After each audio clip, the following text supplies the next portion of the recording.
சொன்னாங்க சொரக்காய்க்கு உப்பு இல்லை அப்படின்னு சொல்லி ஒரு பழமொழி கேள்விப்பட்டிருப்பீங்க. உண்மையாலுமே வந்து சொரக்காயில் வந்து உப்பு வந்து அவ்வளோவா இருக்காது. ஆனால் வந்து பார்த்தீங்கன்னா இந்த காய் சாப்பிட்றது மூலமாக நம்ம உடம்புல இருக்கிற உப்பு எல்லாமே அது வந்து வெளியேற்றக்கூடியது, கொழுப்புகளை வந்து கரைக்கக்கூடியது. அதே மாதிரி சிறுநீரகத்தை வந்து கரெக்டாக வந்து வெளியேற்றத்துக்கு இந்த மாதிரி வந்து காய் வந்து ரொம்பவே பயன்படுது. நம்ம வந்து நீர் வந்து சரியாக வெளியேறல, சிறுநீர் சரியாக வந்து நம்ம வந்து போகாமல் இருக்குது அப்படின்னா உடம்புல வந்து கெட்ட உப்புக்கள்லாம் சேர்ந்து அது வந்து பார்த்திங்கன்னா கை கால்லாம் வீக்கமடையும். பொதுவாக வந்து பார்த்திங்கன்னா கர்ப்பிணிகளுக்கு வந்து பார்த்தீங்கன்னா இந்த உப்பு வந்து அதிகமாயிடுச்சுன்னா கை கால்லாம் வீக்கம் கொடுத்துரும்.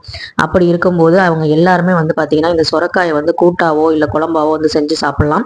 ஸோ இன்னைக்கு வந்து நான் வந்து சொரக்காயில் வந்து தொக்கு வந்து செய்யலாம்னு சொல்லிட்டு தான் செஞ்சுருந்தேன். இதுக்கு வந்து பார்த்தீங்கன்னா சொரக்காய் வந்து நல்லா வந்து பொடியாக கட் பண்ணிவிட்டு வெங்காயம், பெரிய வெங்காயம் ஒரு வெங்காயம், அது கூட வந்து பார்த்தீங்கன்னா மஞ்சத்தூள், அதுக்கப்புறம் தக்காளி அரைச்சி வந்து சேர்த்துருந்தேன். ஏன்னா இப்போலாம் தக்காளி மசியவே மாட்டேங்குது. அதனால் தக்காளி அரைச்சி ப்ரெஷர் குக்கரில் ஒரு 5 விசில் விட்டுட்டேன். நீங்கள் குக்கரில் வைக்காட்டியும் நீங்கள் வந்து இதை டேரெக்டாக வந்து கடாயிலையும் வந்து வேக வைக்கலாம். அதுக்கப்புறமா தாளிப்புக்கு வந்து பார்த்திங்கன்னா கடுகு, சீரகம், வரமிளகா, கருவேப்பிலை, கொஞ்சமாக வந்து உப்பு சேர்த்து காஷ்மீரி சில்லி வந்து கொஞ்சமாக சேர்த்துருந்தேன். அது கூட வந்து பார்த்திங்கன்னா குழம்பு மிளகாய் தூள் சேர்த்து நல்லா வந்து பார்த்திங்கன்னா கிளறி விட்டேன். தண்ணி கொஞ்சம் வத்துற வரைக்கும் வந்து பார்த்திங்கன்னா அந்த சிம்மிலே வச்சுருந்தேன். உங்களுக்கு இன்னுமே ரொம்ப வந்து தொக்கு பதத்துக்கு இன்னும் வேணும் அப்படின்னா நீங்கள் வந்து இன்னுமே வந்து அதை வந்து நல்லா தண்ணியெல்லாம் வற்ற விடலாம்.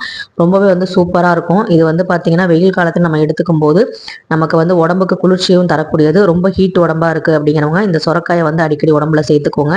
இது வந்து இன்றைக்கி லஞ்சுக்கு வந்து எங்கள் ஹஸ்பண்டுக்கும் சரி எங்கள் எல்லாத்துக்குமே சேர்த்து அவருக்கு சப்பாத்தி, இந்த தொக்கு வந்து வச்சாச்சு. அதுக்கப்புறம் ஃப்ரூட்ஸ் வந்து பார்த்திங்கன்னா தர்பூசணியும் அன்னாசி பழமும் வந்து வச்சாச்சு.